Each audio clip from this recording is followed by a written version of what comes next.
Hello, everyone. My name's Hank Sutala. I'm the Sonic Shaman, and one of the big focuses I have in my healing work is working with crystal skulls. And this is all to invite you to a class that's going to be live here coming soon, but we're also going to record it and it's going to be available on demand about how to work with and activate and use crystal skulls. So if you've had an interest in it, now is the time. Now, crystal skulls, the mythology and everything goes way back. There's so much controversy around it. What I will be sharing is my experience with how I got into crystal skulls, the history as it's relevant to actually work with them.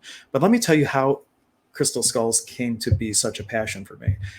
Melissa, who owns a store called Goddess Elite, was hosting a lady named Joanne, and she has this huge crystal skull that's been famous. It has been researched by the Smithsonian, and she'll travel around the country and has different events with it. The last time she had Crystal Skull Max at Goddess Elite, I was getting ready to do a sound bath because we were doing this entire activation with crystal skulls. And I heard this little voice in my head say, "You need to build a new mesa." And I'm like, "What do you mean a new mesa? You need to build a skull mesa." Now, this is my Kintu mesa, which is a type of Peruvian um, tradition.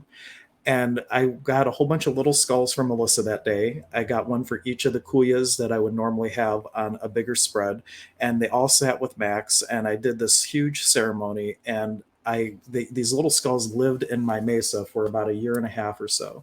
And then I had this inspiration. Okay, it's time to put them to work now. And following my guidance, I took them out. I made a grid with them on an Antakarana symbol, and I started to work with them. And slowly, I started to incorporate larger skulls into my work. And like this is my newest acquisition. This is Rose, Eric Rose. That's a whole story for another time. But the real thing is getting into your inner knowing and trusting your guidance with the skulls. And the class is going to focus on tools that allow you to do that. It's going to give you tools of how to do a karpai, which means information exchange from one skull to another. Just like all the skulls that I have, they've all sat with like a Mitchell Hedges skull, Crystal Skull Max. They sat with other skulls that have sat with other skulls. And so they all have these seeds of knowledge that can be passed on from one skull to another and also from the skull to yourself. So we'll be going over things like that, how to call in an entity and anchor it into a skull to work with, specifically beings of light that we're dealing with. And then also how to access the skull's consciousness from the crystal consciousness standpoint, because every skull has its own consciousness just from the crystal component, but it could also be a house, if you will, for a being of light.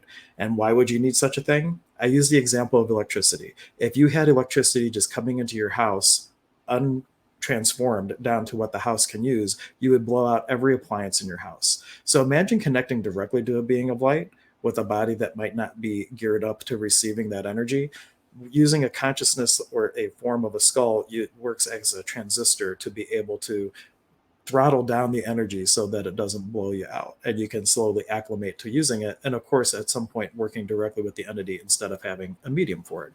So that's a little bit about crystal skulls, just to kind of give you what you are going to be able to get from the class. And then of course there's also the healing component, how to use skulls for entity removal, for bringing in energies to a person and giving them a karpai, all kinds of wonderful things that we'll be discussing in class. So I hope to see you soon, and you will find the link for the class below this video, as well as where to get it on demand if you don't get to catch the class live. Thank you so much.